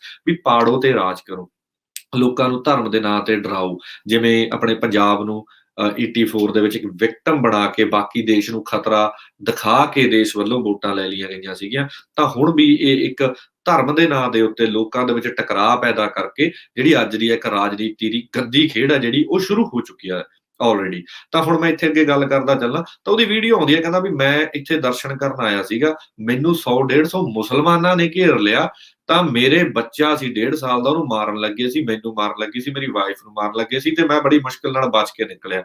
ਦੈਟਸ ਇਕ ਨੌਨਸੈਂਸ ਥਿੰਗ ਹੈ ਵੀ 150 ਬੰਦੇ ਨੇ ਇੱਕ ਗੱਡੀ ਘੇਰ ਲਈ, ਉਹ ਤੋਂ ਬਾਅਦ ਤੈਨੂੰ ਕੁਝ ਨਹੀਂ ਹੋਇਆ ਤੇ ਤੂੰ ਨਿਕਲਿਆ। ਤੇ ਉਸ ਤੋਂ ਬਾਅਦ ਉਹਦੇ ਜਿਹੜੇ ਬਿਆਨ ਨੇ ਨਾ ਉਹ ਮੀਡੀਆ ਸਾਹਮਣੇ ਆ ਕੇ ਵੀ ਇਸ ਤਰੀਕੇ ਭੜਕਾਉਣ ਦੀ ਕੋਸ਼ਿਸ਼ ਕਰਦਾ ਹੈ ਵੀ ਉਹ ਆਰਟੀਫਿਸ਼ੀਅਲ ਲੱਗਦੇ ਨੇ, ਉਹਦੇ ਬਿਆਨ ਝੂਠੇ ਬਿਆਨ ਲੱਗਦੇ ਨੇ, ਜਿਵੇਂ ਇੱਕ ਸਕ੍ਰਿਪਟ ਲਿਖੀ ਹੋਈ ਪੜ੍ਹ ਰਿਹਾ ਹੋ, ਤੇ ਉਸ ਚੀਜ਼ ਨੂੰ ਏਦਾਂ ਹਾਈਲਾਈਟ ਕੀਤਾ ਜਾ ਰਿਹਾ ਹੈ। ਉਹਦੇ ਥੱਲੇ ਮੀਡੀਆ ਯਾਨੀ ਕਿ IT ਸੈੱਲ ਏਦਾਂ ਦੇ ਕਮੈਂਟਬਾਜ਼ੀ ਕਰ ਰਿਹਾ ਹੈ ਤੇ ਉਸ ਤੋਂ ਬਾਅਦ ਉੱਥੇ ਵੀ ਇੱਕ ਬਜਰੰਗ ਦਲ ਤੇ ਹਿੰਦੂ ਪ੍ਰੀਸ਼ਦ ਵੱਲੋਂ ਇੱਕ ਯਾਤਰਾ ਸ਼ੁਰੂ ਕੀਤੀ ਜਾਂਦੀ ਹੈ ਤੇ ਵੀਡੀਓਆਂ ਪਾਈਆਂ ਜਾਂਦੀਆਂ ਨੇ, ਕੁਝ ਅਪਸ਼ਬਦ ਬੋਲੇ ਜਾਂਦੇ ਨੇ ਤੇ ਉਸ ਤੋਂ ਬਾਅਦ ਦੰਗਾਕਾਰੀਆਂ ਵੱਲੋਂ ਇੱਕ ਮਸੀਤ ਨੂੰ ਅੱਗ ਲਾ ਦਿੱਤੀ ਜਾਂਦੀ ਹੈ, ਇੱਕ ਮੌਲਵੀ ਦਾ ਕਤਲ ਕੀਤਾ ਜਾਂਦਾ ਹੈ ਤੇ ਇੱਕ ਥਾਣੇ ਨੂੰ ਅੱਗ ਲਾ ਦਿੱਤੀ ਜਾਂਦੀ ਹੈ ਤੇ ਉੱਥੇ 2 ਕਾਂਸਟੇਬਲ ਵੀ ਸ਼ਹੀਦ ਇੱਕ ਤਰੀਕੇ ਉਹਨਾਂ ਦੀ ਵੀ ਡੈਥ ਹੋ ਜਾਂਦੀ ਹੈ। ਤਾਂ ਇਹ ਸਿਸਟਮ ਨੂੰ ਬੜਾਵਾ ਡੇ ਬਾਏ ਡੇ ਮਿਲ ਰਿਹਾ ਹੈ ਦੋਸਤੋ। ਤਾਂ ਇਹਨੂੰ ਸਾਨੂੰ ਇੱਕ ਇਸ ਚੀਜ਼ ਨੂੰ ਸਮਝਣ ਦੀ ਲੋੜ ਹੈ। ਤੇ ਇੱਕ ਹੋਰ ਇੰਸੀਡੈਂਟ ਨਾਲ ਜੋੜ ਕੇ ਮੈਂ ਗੱਲ ਕਰਨੀ ਚਾਹੁੰਦਾ, ਮਹਾਰਾਸ਼ਟਰ ਦੇ ਵਿੱਚ ਇੱਕ ਪੁਲਿਸ ਦੇ ਹੀ ਕਾਂਸਟੇਬਲ ਨੇ ਇੱਕ ਤਾਂ ਆਪਣੇ ਸੀਨੀਅਰ ਅਧਿਕਾਰੀ ਨੂੰ ਰੇਲ ਦੇ ਵਿੱਚ ਗੋਲੀਆਂ ਮਾਰਤੀਆਂ ਤੇ ਉਸ ਤੋਂ ਬਾਅਦ 3 ਮੁਸਲਮਾਨਾਂ ਨੂੰ ਉਸ ਰੇਲ ਦੇ ਵਿੱਚ ਗੋਲੀਆਂ ਮਾਰੀਆਂ ਤੇ ਉਸ ਤੋਂ ਬਾਅਦ ਉਹ ਬੀਜੇਪੀ ਜਿੰਦਾਬਾਦ ਦੇ, ਮੋਦੀ ਜਿੰਦਾਬਾਦ ਦੇ ਨਾਅਰੇ ਲਾਉਂਦਾ ਤੇ ਬਾਅਦ ਚ ਵੀ ਲਾਉਂਦਾ, ਪਹਿਲਾਂ ਵੀ ਲਾਉਂਦਾ, ਹਿੰਦੂ ਰਾਸ਼ਟਰ ਦੇ ਵੀ ਨਾਅਰੇ ਲਾਉਂਦਾ। ਏਦਾਂ ਦੀਆਂ ਘਟਨਾ ਨੂੰ ਹੁਣ ਬਹੁਤ ਹਾਈਲਾਈਟ ਕੀਤਾ ਜਾਊਗਾ, ਏਦਾਂ ਦੀਆਂ ਘਟਨਾ ਨੂੰ ਹੁਣ ਬਹੁਤ ਜ਼ਿਆਦਾ ਪੱਧਰ ਤੇ ਦਿਖਾਇਆ ਜਾਊਗਾ। ਇਸ ਤਰੀਕੇ ਇੱਕ ਦੂਏ ਦੇ ਧਰਮ ਦੇ ਪ੍ਰਤੀ ਏਦਾਂ ਦੇ ਅਪਸ਼ਬਦ ਬੁਲਾਏ ਜਾਣਗੇ, ਉਹ ਸਭ ਪੇਡ ਨੇ, ਚਾਹੇ ਉਹ ਮੁਸਲਮਾਨ ਜਾਂ ਕਿਸੇ ਵੀ ਕਮਿਊਨਿਟੀ ਵੱਲੋਂ ਬੋਲੇ ਜਾਣ ਜਾਂ ਉਹ ਹਿੰਦੂ ਕਮਿਊਨਿਟੀ ਵੱਲੋਂ ਦਿਖਾਏ ਜਾਣ, ਕਿਉਂਕਿ ਮੈਜੋਰਟੀ ਉੱਥੇ ਹਿੰਦੂਆਂ ਦੀ ਹੈ। ਉਸ ਤਰੀਕੇ ਉਸ ਚੀਜ਼ ਨੂੰ ਹਾਈਲਾਈਟ ਕੀਤਾ ਜਾਂਦਾ। ਤਾਂ ਇਹ ਸਾਰਾ ਕੰਮ ਹੈ ਜਿਹੜਾ ਇੱਕ ਬਾਖੂਬੀ ਇੱਕ ਪੱਤਰਕਾਰੀ ਕਰ ਰਹੀ ਹੈ। ਤਾਂ ਪੱਤਰਕਾਰੀ ਤੋਂ ਬਾਅਦ ਹੁਣ ਚੈਨਲਾਂ ਦੀ ਜਿਹੜੀ ਕ੍ਰੈਡੀਬਿਲਿਟੀ ਹੈ, ਜਿਹੜੀ ਪਿਛਲੇ 10 ਸਾਲਾਂ 'ਚ ਗਿਰੀ ਹੈ, ਤਾਂ ਹੁਣ ਜਿਹੜੀ ਮੌਜੂਦਾ ਸੱਤਾਧਾਰੀ ਸਰਕਾਰ ਹੈ, ਉਹ ਜਿਹੜੇ OTT ਯਾਨੀ ਕਿ YouTube ਲਾ ਲਓ ਜਾਂ ਹੋਰ ਵੱਖ-ਵੱਖ ਜਿਹੜੇ ਚੈਨਲ ਨੇ ਜਾਂ ਉਹਨਾਂ ਦੇ ਉੱਤੇ ਜਿਹੜੇ ਵਲੌਗਸ ਬਣਾਉਂਦੇ ਨੇ ਜਾਂ ਪ੍ਰੋਗਰਾਮ ਕਰਦੇ ਨੇ, ਉਹਨਾਂ ਨੂੰ ਵੀ ਟਾਰਗੇਟ ਕਰਕੇ ਉਹਨਾਂ ਨਾਲ ਵੀ ਪ੍ਰੋਗਰਾਮ ਕਰ ਰਹੇ ਨੇ ਤਾਂ ਕਿ ਉਹ ਯੂਥ ਤੱਕ ਪਹੁੰਚ ਸਕਣ, ਯੂਥ ਦੀ ਮਾਨਸਿਕਤਾ ਨਾਲ ਖੇਡ ਸਕਣ ਤੇ ਉਹਨਾਂ ਨੂੰ ਭੜਕਾ ਸਕਣ ਦੋਸਤੋ। ਤਾਂ ਇਹ ਸਾਰੀ ਰਾਜਨੀਤੀ ਦੀ ਇੱਕ ਗੰਦੀ ਖੇਡ ਆ ਜਿਹੜੀ ਸ਼ੁਰੂਆਤ ਹੋਈ ਹੈ। ਤਾਂ ਹੁਣ ਅਗਲੀ ਗੱਲ ਮੈਂ ਕੀਤੀ ਸੀ ਵੀ ਕੀ ਵੋਟਰ ਜਾਂ ਆਮ ਲੋਕ ਇਸ ਵਾਰ ਸਮਝ ਜਾਣਗੇ ਵੀ ਜਿਹੜੀ ਇਹ ਸਰਕਾਰ ਹੈ ਜਾਂ ਜੋ ਸਰਕਾਰਾਂ ਨੇ ਜਾਂ ਜੋ ਰਾਜਨੀਤਿਕ ਪਾਰਟੀਆਂ ਨੇ, ਇਹ ਕੀ ਖੇਡ ਖੇਡ ਰਹੀਆਂ ਨੇ? ਸਾਨੂੰ ਆਪਸ 'ਚ ਲੜਾ ਕੇ, ਸਾਡਾ ਕਤਲੇਆਮ ਕਰਵਾ ਕੇ, ਸਾਡੇ ਉੱਪਰ ਹੀ ਰਾਜ ਕਰਨ ਨੂੰ ਫਿਰਦੇ ਨੇ। ਕੀ ਅਸੀਂ ਅੱਜ ਸਮਝ ਜਾਵਾਂਗੇ? ਕੀ ਅਸੀਂ ਅੱਜ ਸਮਝ ਚੁੱਕੇ ਹਾਂ ਕਿ ਸਾਨੂੰ ਪਤਾ ਲੱਗ ਰਿਹਾ ਵੀ ਕੀ ਹੋ ਰਿਹਾ, ਕੀ ਨਹੀਂ ਹੋ ਰਿਹਾ? ਇਹ ਸਿਰਫ ਜਿਵੇਂ ਪੇੜ ਹੁੰਦਾ ਸਾਰਾ ਕੁਛ, ਮੈਂ ਤੁਹਾਨੂੰ ਫਿਰ ਸਾਰੇ ਆਮ ਇਨਸਾਨ ਨੂੰ ਪਤਾ, ਪਰ ਇਹਦੇ ਵਿੱਚ ਡਿਸਟਰਬ ਕੌਣ ਹੁੰਦਾ ਹੈ? ਜਿਹੜੇ ਸਭ ਵਿਚਾਰੇ ਆਪਣੇ ਘਰਾਂ ਵਿੱਚ ਆਪਣੇ ਕੰਮ ਤੋਂ ਮਤਲਬ ਰੱਖਦੇ ਨੇ, ਸਾਰਾ ਕੁਛ ਸਮਝਦੇ ਨੇ, ਪਰ ਕੁਛ ਸ਼ਰਾਰਤੀ ਅਨਸਰ ਜਾਂ ਪੈਸੇ ਦੇ ਲਾਲਚ ਦੇ ਵਿੱਚ ਜਾਂ ਆਪਣੇ ਵੱਡੇ ਲੀਡਰਾਂ ਦੇ ਅੱਗੇ ਟੌਰ ਬਣਾਉਣ ਦੇ ਚੱਕਰ ਦੇ ਵਿੱਚ ਇਹ ਸਾਰੀਆਂ ਘਟਨਾਵਾਂ ਨੂੰ ਜਿਹੜੀਆਂ ਅੰਜਾਮ ਦਿੰਦੇ ਨੇ ਦੋਸਤੋ। ਤਾਂ ਹੁਣ ਇੱਥੇ ਮੈਂ ਅੱਗੇ ਚੱਲਦਾ-ਚੱਲਦਾ 2 ਗੱਲਾਂ ਨਾਲ ਆਪਣੇ ਪ੍ਰੋਗਰਾਮ ਨੂੰ ਅੰਤ ਵੱਲ ਨੂੰ ਲੈ ਕੇ ਜਾਂਦਾ। ਇੱਕ ਤਾਂ ਆਪਣੇ ਸਾਬਕਾ ਰਾਜਪਾਲ ਜੀ ਸੀਗੇ ਜਿਹੜੇ ਸੱਤਿਆਪਾਲ ਮਲਿਕ ਜੀ। ਉਹਨਾਂ ਨੇ ਕਿਸਾਨ ਅੰਦੋਲਨ ਦੇ ਪ੍ਰਤੀ ਵੀ ਆਮ ਲੋਕ, ਜਾਣੀ ਕਿ ਇਹ ਨਹੀਂ ਕਹਿੰਦਾ ਮੈਂ ਪੰਜਾਬੀਆਂ ਦਾ ਜਾਂ ਕਿਸਾਨਾਂ ਦਾ, ਪਰ ਉਹਨਾਂ ਨੇ ਇੱਕ ਭਾਰਤ ਦੇ ਸੱਚੇ ਲੋਕਾਂ ਦਾ ਸਾਥ ਦਿੱਤਾ, ਉਹਨਾਂ ਦੇ ਹੱਕ 'ਚ ਬਿਆਨ ਦਿੱਤਾ ਸੀਗਾ। ਉਦੋਂ ਵੀ ਮੋਦੀ ਨੂੰ ਇੱਕ ਰਿਕੁਐਸਟ ਕੀਤੀ ਸੀਗੀ ਵੀ ਭਾਈ ਤੂੰ ਇਹਨਾਂ ਦੀ ਗੱਲ ਮੰਨ ਲੈ, ਠੀਕ ਹੈ? ਇਹਨਾਂ ਨੂੰ ਇੰਨਾ ਡਿਸਟਰਬ ਨਾ ਕਰ, ਉਹਨਾਂ ਦੇ ਸਬਰ ਦਾ ਇਮਤਿਹਾਨ ਨਾ ਲੈ। ਤੇ ਆਲਵੇਜ਼ ਸਮੇਂ-ਸਮੇਂ ਤੇ ਉਹ ਜਿਹੜੀ ਆ ਸਰਕਾਰ ਦੇ ਦੇਸ਼ ਵਿਰੋਧੀ ਫੈਸਲਿਆਂ ਦੀ ਜਿਹੜੀਆਂ ਨਿੰਦਾ ਉਹ ਕਰਦੇ ਰਹਿੰਦੇ ਸੀ। ਤਾਂ ਦੂਜੇ ਪਾਸੇ ਉਹਨਾਂ ਨੇ ਹੁਣ ਫੇਰ ਬਿਆਨ ਦਿੱਤਾ ਇੱਕ, ਉਹਨਾਂ ਨੇ ਵੀ ਇਸ ਚੀਜ਼ ਤੇ ਸ਼ੰਕਾ ਜਤਾਈ ਹੈ ਵੀ ਜਿਹੜਾ ਹੁਣ ਦੇਸ਼ ਦੇ ਵਿੱਚ ਹੈ, ਇੱਕ ਗੰਦੀ ਰਾਜਨੀਤੀ ਦੀ ਖੇਡ ਹੈ ਜਿਹੜੀ, ਉਹਨਾਂ ਨੇ ਤਾਂ ਸਪਸ਼ਟ ਸ਼ਬਦਾਂ ਦੇ ਵਿੱਚ ਬੀਜੇਪੀ ਨੂੰ ਟਾਰਗੇਟ ਕਰਕੇ ਕਿਹਾ ਵੀ ਇਹ ਸਪਸ਼ਟ ਸ਼ਬਦਾਂ ਦੇ ਵਿੱਚ ਤੁਹਾਡੇ ਵੱਲੋਂ ਕੀਤਾ ਤੇ ਕਰਾਇਆ ਜਾ ਰਿਹਾ ਹੈ ਤੇ ਤੁਸੀਂ ਇਹ ਨਾ ਸੋਚੋ ਵੀ ਤੁਸੀਂ ਇਸ ਵਾਰ ਵੀ ਇਸ ਚੀਜ਼ ਦੇ ਬਿਹਾਫ ਤੇ ਜਿੱਤ ਜਾਓਗੇ। ਉਹਨਾਂ ਨੇ ਲੋਕਾਂ ਨੂੰ ਅਵੇਅਰ ਕਰਨ ਦੀ ਕੋਸ਼ਿਸ਼ ਕੀਤੀ। ਉਸ ਤੋਂ ਬਾਅਦ ਉਹਨਾਂ ਨੇ ਜਿਹੜਾ ਪੁਲਵਾਮਾ ਹਮਲਾ ਹੋਇਆ ਸੀ, ਉਹਦੀਆਂ ਵੀ ਕਈ ਚੀਜ਼ਾਂ ਨੂੰ ਲੋਕਾਂ ਦੇ ਸਾਹਮਣੇ, ਤੁਸੀਂ ਕੋਈ ਵੀ ਹੋ ਤਾਂ ਸੱਤਿਆਪਾਲ ਮਲਿਕ ਜੀ ਦੇ ਬੜੇ ਇੰਟਰਵਿਊਜ਼ ਨੇ, ਬੜੇ ਪਏ ਨੇ, ਉਹਨਾਂ ਤੋਂ ਪੁਲਵਾਮਾ ਦੇ ਇੰਸੀਡੈਂਟ ਬਾਰੇ ਸੁਣ ਕੇ ਦੇਖਿਓ ਵੀ ਕਿਵੇਂ ਉਸ ਘਟਨਾ ਨੂੰ ਅੰਜਾਮ ਦਿੱਤਾ ਗਿਆ ਸੀ, ਕਿਵੇਂ ਉਹਨਾਂ ਨੂੰ ਗ੍ਰਹਿ ਮੰਤਰੀ ਤੇ ਪ੍ਰਧਾਨ ਮੰਤਰੀ ਵੱਲੋਂ ਫੋਨ ਕਰਕੇ ਚੁੱਪ ਰਹਿਣ ਲਈ ਕਿਹਾ ਗਿਆ ਸੀ, ਉਸ ਇਸ਼ੂ ਨੂੰ ਆਈਸੋਲੇਟ ਕਰਨ ਲਈ ਕਿਹਾ ਗਿਆ ਸੀ ਵੀ ਇਸ ਤੇ ਅਸੀਂ ਕਾਰਵਾਈ ਕਰਦੇ ਹਾਂ। ਪਰ ਜਦੋਂ ਕੁਛ ਦਿਨਾਂ ਤੋਂ ਬਾਅਦ ਕਾਰਵਾਈ ਸ਼ੁਰੂ ਹੋਈ, ਉਹ ਆਪੋਜ਼ਿਟ ਸ਼ੁਰੂ ਹੋਈ, ਉਸ ਦੇ ਉੱਤੇ ਜਿਹੜੀ ਹੈ ਉਹ ਰਾਜਨੀਤੀ ਕੀਤੀ ਗਈ। ਤਾਂ ਦੂਜੇ ਸਾਡੇ ਪ੍ਰਸ਼ਾਂਤ ਭੂਸ਼ਣ ਜੀ ਇੱਕ ਸੀਨੀਅਰ ਐਡਵੋਕੇਟ ਨੇ, ਉਹਨਾਂ ਨੇ ਵੀ ਇੱਕ ਸਭਾ ਦੇ ਵਿੱਚ ਕੁਛ ਸਪੀਕਰ ਐਜ਼ ਅ ਸਪੀਕਰ ਬੁਲਾਏ ਗਏ ਸੀਗੇ। ਉਹਨਾਂ ਨੇ ਵੀ ਉੱਥੇ ਇਹ ਸ਼ੰਕਾ ਦੇ ਖਦਸ਼ੇ ਜਤਾਏ ਨੇ ਵੀ ਆਉਣ ਵਾਲੇ ਸਮੇਂ ਦੇ ਵਿੱਚ ਬੀਜੇਪੀ ਹੈ ਜਿਹੜੀ, ਇਹ ਦੇਸ਼ ਨੂੰ, ਲੋਕਾਂ ਨੂੰ ਭੜਕਾਉਣ ਦੇ ਲਈ ਕੁਛ ਵੱਡਾ ਇੰਸੀਡੈਂਟ ਨੂੰ ਅੰਜਾਮ ਦੇ ਸਕਦੀ ਹੈ ਜਾਂ ਡੈਫੀਨੇਟਲੀ ਦਊਗੀ। ਜਿਵੇਂ ਕਿ ਉਹਨਾਂ ਨੇ 2 ਗੱਲਾਂ ਤਾਂ ਪਹਿਲਾਂ ਹੀ ਸਪਸ਼ਟ ਹੀ ਕਹਿ ਦਿੱਤੀਆਂ ਵੀ ਇਹ ਰਾਮ ਮੰਦਿਰ ਨੂੰ ਬਣਾ ਕੇ ਖੁਦ ਉੱਥੋਂ ਨੁਕਸਾਨ ਕਰ ਸਕਦੇ ਨੇ ਤੇ ਉਹਦਾ ਜਿਹੜਾ ਨਾਮ ਹੈ ਉਹ ਕਿਸੇ ਹੋਰ ਕਮਿਊਨਿਟੀ ਦੇ ਨਾਮ ਜਾਂ ਸਪਸ਼ਟ, ਯਾਨੀ ਕਿ ਮੁਸਲਮਾਨਾਂ ਦੇ ਨਾਮ ਦੇ ਉੱਤੇ ਮੜ ਸਕਦੇ ਨੇ, ਜਾਂ ਇਹ ਕਿਸੇ ਵੀ ਮੁਸਲਿਮ ਵੱਲੋਂ ਜਾਂ ਕਿਸੇ ਹੋਰ ਕਮਿਊਨਿਟੀ ਵੱਲੋਂ ਕਿਸੇ ਵੀ ਬੀਜੇਪੀ ਦੇ ਵੱਡੇ ਲੀਡਰ ਦਾ ਜਿਹੜਾ ਹੈ ਇਹ ਕਤਲ ਵੀ ਕਰਵਾ ਸਕਦੇ ਨੇ। ਤਾਂ ਇਹ ਹੋਰ ਵੀ ਬੜੀਆਂ ਸਟ੍ਰੈਟਜੀਆਂ ਨੇ, ਜਿਵੇਂ ਪੰਜਾਬ ਦੇ ਵਿੱਚ ਵੀ ਆਪਾਂ ਜੇ ਗੱਲ ਕਰੀਏ ਤਾਂ ਉੱਥੇ 50 ਕਿਲੋਮੀਟਰ ਦੇ ਦਾਇਰੇ ਦੇ ਵਿੱਚ BSF ਦੇ ਜਵਾਨ ਲੱਗੇ ਹੋਏ ਨੇ। ਪਾਕਿਸਤਾਨ ਵੱਲੋਂ ਵੀ ਇਹਨਾਂ ਨੂੰ ਜਿਵੇਂ ਪੁਲਵਾਮਾ ਕੀਤਾ ਸੀ, ਏਦਾਂ ਦੀ ਕੋਈ ਇੰਸੀਡੈਂਟ ਨੂੰ ਜਾਣੀ ਕਿ ਅੰਜਾਮ ਦੇਣਾ ਇਹਨਾਂ ਦੇ ਲਈ ਕੋਈ ਵੱਡੀ ਗੱਲ ਨਹੀਂ ਹੈਗੀ। ਤਾਂ ਮੈਂ ਅੱਜ ਦੇ ਟਾਈਮ ਦੇ ਵਿੱਚ ਸਿਰਫ ਆਪਣੀ ਇਹ ਰਿਪੋਰਟ ਦੇ ਹਿਸਾਬ ਨਾਲ ਲੋਕਾਂ ਨੂੰ ਇੰਨਾ ਕੀ ਅਵੇਅਰ ਕਰਨਾ ਚਾਹੁੰਦਾ ਵੀ ਸੋਚ ਸਮਝ ਕੇ ਵੋਟ ਪਾਇਓ। ਧਰਮ ਦੇ ਨਾਂ ਦੇ ਉੱਤੇ ਰਾਜਨੀਤੀ ਨਹੀਂ ਹੋਣੀ ਚਾਹੀਦੀ, ਜਾਤ-ਪਾਤ ਦੇ ਨਾਂ ਤੇ ਰਾਜਨੀਤੀ ਨਹੀਂ ਹੋਣੀ ਚਾਹੀਦੀ। ਦੇਸ਼ ਦੇ ਪ੍ਰਤੀ ਕੌਣ ਸੁਹਿਰਦ ਹੈ, ਕੌਣ ਸੁਹਿਰਦਤਾ ਦੇ ਨਾਲ ਕੰਮ ਕਰਨ ਦੇ ਲਈ ਵਚਨਬੱਧ ਹੈ, ਇਸ ਚੀਜ਼ ਦੇ ਉੱਤੇ ਜਿਹੜਾ ਉਹ ਫੈਸਲਾ ਹੋਣਾ ਚਾਹੀਦਾ। ਤਾਂ ਪਿਛਲੇ 10 ਸਾਲਾਂ ਦੀ ਕਾਰਗੁਜ਼ਾਰੀ ਆਪਾਂ ਦੇਖ ਹੀ ਰਹੇ ਹਾਂ ਦੋਸਤੋ। ਮੈਂ ਪਿਛਲੇ ਦਿਨਾਂ ਹੀ ਇੱਕ ਪੋਸਟ ਪਾਈ ਸੀਗੀ, ਜਿਹਦੇ ਵਿੱਚ ਮੈਂ ਲਿਖਿਆ ਸੀ ਵੀ ਪਿਛਲੇ 10 ਸਾਲਾਂ ਤੋਂ ਸਾਡੇ ਦੇਸ਼ ਨੂੰ 4 ਬੰਦੇ ਚਲਾ ਰਹੇ ਨੇ, 2 ਵੇਚ ਰਹੇ ਨੇ, 2 ਖਰੀਦ ਰਹੇ ਨੇ ਤੇ ਇਤਫਾਕਨ ਹੈ ਜਿਹੜੇ ਉਹ 4 ਦੇ 4 ਹੀ ਗੁਜਰਾਤ ਤੋਂ ਨੇ। ਤਾਂ ਹੁਣ ਦੇਸ਼ ਨੂੰ ਫੂਕਣ ਦੀ ਤਿਆਰੀ ਹੈ ਤਾਂ ਕਿ ਉਹਨੂੰ ਆਉਣ ਵਾਲੇ 5 ਸਾਲ ਹੋਰ ਲੁੱਟਿਆ ਜਾ ਸਕੇ। ਤਾਂ ਦੇਸ਼ ਦੇ ਵਿੱਚ ਏਦਾਂ ਦੀਆਂ ਘਟਨਾਵਾਂ ਜਿਹੜੀਆਂ ਉਹ ਡੇ ਬਾਏ ਡੇ ਕਿਤੇ ਵੀ ਵਾਪਰਦੀਆਂ ਨੇ, ਤਾਂ ਉਹਨਾਂ ਦਾ ਜਿਹੜਾ ਅਸਲੀ ਰੀਜ਼ਨ ਹੁੰਦਾ, ਅਸਲੀ ਕਾਰਨ ਹੁੰਦਾ, ਉਹ ਲੋਕਾਂ ਨੂੰ ਦਿਖਾਉਣ ਦੀ ਬਜਾਏ ਉਹਨੂੰ ਇੱਕ ਰਾਜਨੀਤਿਕ ਪੱਖ ਦੇ ਵਿੱਚ ਭੁਗਤਾਇਆ ਜਾਂਦਾ। ਯਾਨੀ ਕਿ ਜਾਂ ਤਾਂ ਉਹਨੂੰ ਹਿੰਦੂਇਜ਼ਮ ਦੀ ਖੇਡ ਦੇ ਵਿੱਚ ਜਾਂ ਕੱਪੜੇ 'ਚ ਲਪੇਟ ਦਿੱਤਾ ਜਾਂਦਾ, ਜਾਂ ਫਿਰ ਉਹਨੂੰ ਕ੍ਰਿਟੀਸਾਈਜ਼ ਕਰਨ ਦੇ ਲਈ ਬੀਜੇਪੀ ਆਪਣੇ ਆਪ ਨੂੰ ਵਿਕਟਮ ਵਿਚਾਰਾ ਬਣਾ ਕੇ ਉੱਥੇ ਪੇਸ਼ ਕਰਦੀ ਹੈ। ਤਾਂ ਦੋਸਤੋ ਇਹ ਚੀਜ਼ਾਂ ਨੂੰ ਸਾਨੂੰ ਸਮਝਣ ਦੀ ਲੋੜ ਹੈ। ਪਿਛਲੇ 10 ਸਾਲਾਂ ਦੀ ਕਾਰਗੁਜ਼ਾਰੀ ਦੇ ਵਿੱਚ ਦੇਸ਼ ਦੀ ਇਨਕਮ ਕਿੱਥੇ ਹੈ, ਦੇਸ਼ ਦੀ ਕਿੰਨੀ ਇਨਕਮ ਹੈ ਜਿਹੜੀ ਉਹ ਪ੍ਰਾਈਵੇਟ ਜੇਬਾਂ ਦੇ ਵਿੱਚ ਚਲੀ ਗਈ ਹੈ, ਤੇ ਕਿੰਨੀ ਇਨਕਮ ਹੈ ਜਿਹੜੀ ਅੱਜ ਦੇਸ਼ ਦੇ ਕੋਲ ਬਚੀ ਹੈ। ਆਮ ਲੋਕ ਹੈ ਜਿਹੜੇ ਉਹਨਾਂ ਨੂੰ ਕਿੰਨਾ ਕੁ ਰੁਜ਼ਗਾਰ ਮਿਲਿਆ, ਕੀ ਉਹਨਾਂ ਨੂੰ ਅੱਜ ਉਹਨਾਂ ਦੇ ਹਾਲਾਤ ਨੇ, ਤੇ ਕਿੰਨੀ ਕੁ ਮਹਿੰਗਾਈ ਆ, ਤੇ ਜਿਹੜੀਆਂ ਘਰੇਲੂ ਚੀਜ਼ਾਂ ਦੇ ਇਹ ਕੱਲੀ-ਕੱਲੀ ਚੀਜ਼ ਮੈਨੂੰ ਇੱਥੇ ਗਿਣਾਉਣ ਤੇ ਦੱਸਣ ਦੀ ਲੋੜ ਨਹੀਂ। ਇਹ ਤੁਸੀਂ ਸਾਰੇ ਆਪਾਂ ਆਮ ਘਰਾਂ ਦੇ ਬੰਦੇ ਆ ਜਿਹੜੇ ਉਹ ਉਸ ਚੀਜ਼ ਨੂੰ ਮਹਿਸੂਸ ਕਰ ਸਕਦੇ ਆ। ਤਾਂ ਆਉਣ ਵਾਲੇ ਸਮੇਂ ਦੇ ਵਿੱਚ ਪਲੀਜ਼ ਰਾਜਨੀਤੀ ਦੇ ਵਿੱਚ ਸਮਝਦਾਰੀ ਨਾਲ ਕੰਮ ਲੈਣਾ ਬੜਾ ਜ਼ਰੂਰੀ ਹੈ। ਰਾਜਨੀਤੀ ਨੂੰ ਸਮਝੋ, ਰਾਜਨੀਤੀ ਨੂੰ ਵਾਚੋ, ਤੇ ਉਸ ਤੋਂ ਬਾਅਦ ਆਪਣਾ ਜਿਹੜਾ ਉਹ ਫੈਸਲਾ ਲਓ ਦੋਸਤੋ। ਤਾਂ ਅੱਜ ਦੀ ਜਿਹੜੀ ਮੇਰੀ ਟਾਕ ਸੀ ਉਹ ਇਸੇ ਵਿਸ਼ੇ ਦੇ ਉੱਤੇ ਸੀਗੀ ਵੀ ਭਾਰਤ ਦੇ ਵਿੱਚ ਇੱਕ ਗੰਦੀ ਰਾਜਨੀਤੀ ਦਾ ਜਿਹੜਾ ਖੇਡ ਸ਼ੁਰੂ ਹੋ ਚੁੱਕਿਆ, ਤੇ ਸਾਰਿਆਂ ਨੂੰ ਰਿਕੁਐਸਟ ਹੈ ਆਮ ਪਰਿਵਾਰਾਂ ਨੂੰ ਪਲੀਜ਼ ਆਪਣਾ ਧਿਆਨ ਰੱਖਿਓ, ਆਪਣੇ ਸਮਾਜ ਦਾ ਧਿਆਨ ਰੱਖਿਓ। ਜਿਵੇਂ ਹਰਿਆਣੇ ਦੇ ਵਿੱਚ ਹੁਣ ਇੱਕ ਕਮਿਊਨਿਟੀ ਵੱਲੋਂ ਜਾਟਾਂ ਦੀ ਮੈਂ ਸੁਣੀ ਹੈ ਖਬਰ, ਇਹ ਉਹਨਾਂ ਵੱਲੋਂ ਇਸ ਚੀਜ਼ ਨੂੰ ਕਲੀਅਰ ਕੀਤਾ ਗਿਆ ਵੀ ਹੁਣ ਅਸੀਂ ਕਿਸੇ ਵੀ ਲੜਾਈ ਦੇ ਵਿੱਚ ਜਾਂ ਕਤਲੋਗਾਰਤ ਦੇ ਵਿੱਚ ਨਹੀਂ ਆਉਣਾ, ਅਸੀਂ ਸਮਝ ਚੁੱਕੇ ਹਾਂ ਇਹ ਸਰਕਾਰਾਂ ਦਾ ਮਾਹੌਲ ਹੈ, ਇਹ ਹਿੰਦੂ ਮੁਸਲਿਮ ਦੀ ਖੇਡ ਹੈ ਜਿਹੜੀ ਨੂੰ ਇੱਕ ਰੰਗਤ ਦਿੱਤੀ ਜਾ ਰਹੀ ਹੈ ਤਾਂ ਕਿ 2024 ਦੀਆਂ ਜਿਹੜੀਆਂ ਚੋਣਾਂ ਏ ਉਹਨਾਂ ਨੂੰ ਕਿਤੇ ਨਾ ਕਿਤੇ ਹਿੰਦੂ ਰਾਸ਼ਟਰ ਦੇ ਏਜੰਡੇ ਜਾਂ ਮੁੱਦੇ ਦੇ ਉੱਤੇ ਬੀਜੇਪੀ ਫਿਰ ਜਿੱਤ ਸਕੇ। ਤਾਂ ਅੰਤ ਦੇ ਵਿੱਚ ਪਲੀਜ਼ ਜਿਹੜੇ ਵੀ ਪੱਤਰਕਾਰ ਨੇ, ਜਿਹੜੇ ਵੀ ਫੇਅਰ ਗੱਲ ਕਰਦੇ ਨੇ, ਪੰਜਾਬ ਦੇ ਵਿੱਚ ਵੀ ਪਿਛਲੇ ਦਿਨੀ ਮੀਟਿੰਗ ਹੋਈ ਆ, ਮੈਂ ਵਧਾਈ ਦੇਣਾ ਚਾਹੁੰਦਾ ਸਾਰਿਆਂ ਨੂੰ। ਤਾਂ ਜਿਹੜੇ ਭਾਰਤ ਦੇ ਵੀ ਜਿਵੇਂ ਅਜੀਤ ਅੰਜਮ ਜੀ ਹੋ ਗਏ, ਤੇ ਰਵੀਸ਼ ਕੁਮਾਰ ਹੋ ਗਏ, ਚਸ਼ਮਾ ਜਿਹੜਾ ਚੈਨਲ ਆ ਇੱਕ YouTube ਬੜਾ ਵਧੀਆ ਰਿਪੋਰਟਿੰਗ ਕਰਦੇ ਨੇ ਉਹ, ਤੇ ਇੱਕ ਦੋ ਕੁ ਹੋਰ ਨੇ ਜਿਹੜੇ ਇੰਡੀਪੈਂਡੈਂਟਲੀ ਆਪਣੇ ਘਰੋਂ ਆਪਣੇ YouTube ਚੈਨਲ ਦੇ ਥਰੂ ਰਿਪੋਰਟ ਕਰਦੇ ਨੇ। ਤਾਂ ਪਲੀਜ਼ ਉਹਨਾਂ ਨੂੰ ਜ਼ਰੂਰ ਸੁਣਿਆ ਕਰੋ, ਤੁਹਾਨੂੰ ਕਲੀਅਰ ਤੇ ਐਗਜ਼ੈਕਟ ਹੈ ਜਿਹੜੀ ਇਨਫੋਰਮੇਸ਼ਨ ਉਹ ਜ਼ਰੂਰ ਮਿਲੂਗੀ, ਤਾਂ ਕਿ ਜੋ ਤੁਹਾਨੂੰ ਆਉਣ ਵਾਲੇ ਰਾਜਨੀਤਿਕ ਸਮੀਕਰਨਾਂ ਨੂੰ ਸਮਝਣ ਦੇ ਵਿੱਚ ਹੈ ਜਿਹੜੀ ਉਹ ਬਹੁਤ ਹੀ ਹੈਲਪਫੁਲ ਰਹੂਗੀ ਦੋਸਤੋ। ਤਾਂ ਅੰਤ ਦੇ ਵਿੱਚ ਮੈਂ ਇੱਥੇ ਪੱਤਰਕਾਰਾਂ ਨੂੰ ਟਾਰਗੇਟ ਕਰਕੇ ਮੰਟੋ ਜੀ ਦਾ ਇੱਕ ਕੋਟ ਤੁਹਾਡੇ ਨਾਲ ਸ਼ੇਅਰ ਕਰਕੇ ਇਜਾਜ਼ਤ ਲੈਂਦਾ ਦੋਸਤੋ। ਤਾਂ ਮੰਟੋ ਜੀ ਕਹਿੰਦੇ ਨੇ ਵੀ ਪੱਤਰਕਾਰੀ ਤੇ ਵੇਸ਼ਵਾ ਜਿਹੜੇ ਆਪਣੇ ਹੁੰਦੇ ਨੇ, ਤਾਂ ਉਹਨਾਂ ਦੀ ਜਿਹੜੀ ਬਾਜ਼ਾਰ ਦੇ ਵਿੱਚ ਇੱਜ਼ਤ ਹੈ, ਠੀਕ ਹੈ, ਉਹ ਇੱਕ ਸੇਮ ਦਰਜੇ ਦੇ ਦੇਖੀ ਜਾ ਸਕਦੀ ਹੈ। ਪਰ ਜੇ ਤੁਸੀਂ ਅਸਲੀ ਤਰੀਕੇ ਦੇ ਵਿੱਚ ਉਸ ਚੀਜ਼ ਦੇ ਉੱਤੇ ਨਹੀਂ ਕੰਮ ਕਰਦੇ, ਤਾਂ ਜਿਹੜੀ ਵੇਸ਼ਵਾ ਹੈ ਉਹਦੀ ਇੱਜ਼ਤ ਇੱਕ ਪੱਤਰਕਾਰ ਨਾਲੋਂ, ਇੱਕ ਝੂਠੇ ਪੱਤਰਕਾਰ ਨਾਲੋਂ ਜ਼ਿਆਦਾ ਹੁੰਦੀ ਹੈ।